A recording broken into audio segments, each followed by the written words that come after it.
হরে ডাকিয়াছে দয়াল আমারে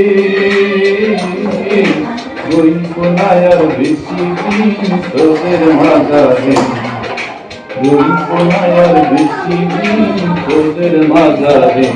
নড়াইলের কালিয়া উপজেলা স্বাস্থ্য কমপ্লেক্সে রোগীদের প্রয়োজনীয় সেবা না দিয়ে কর্মঘণ্টায় গান গাওয়া ও শোনার অভিযোগ পাওয়া গেছে কর্মরত নার্সদের বিরুদ্ধে। এই সংক্রান্ত একটি ভিডিও সম্প্রতি সামাজিক যোগাযোগ মাধ্যমে ছড়িয়ে পড়েছে। এ নিয়ে এলাকায় ব্যাপক আলোচনা ও সমালোচনা সৃষ্টি হয়েছে।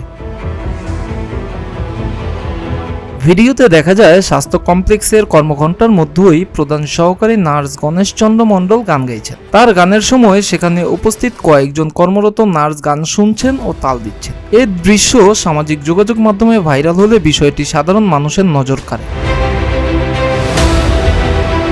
স্বাস্থ্য কমপ্লেক্সের বিভিন্ন বিভাগে রোগী ও স্বজনরা চিকিৎসা সেবার অপেক্ষা করছিলেন, কিন্তু দায়িত্বপ্রাপ্ত কর্মীরা গান শোনায় মনোযোগী থাকায় সেবাদানে অবহেলা হয়েছে বলে অভিযোগ ওঠে। এতে রোগী ও স্বজনদের মধ্যে ক্ষোভ ও অসন্তোষের সৃষ্টি হয়।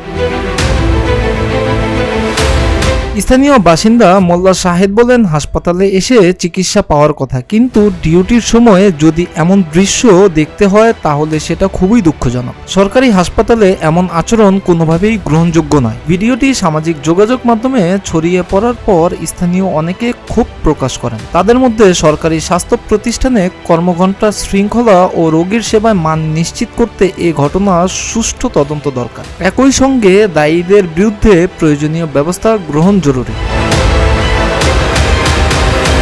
এ বিষয়ে প্রধান সহকারী নার্স গণেশ চন্দ্র মজুমদারের সঙ্গে যোগাযোগ করা হলে তিনি ভুল হয়েছে বলে জানিয়েছেন।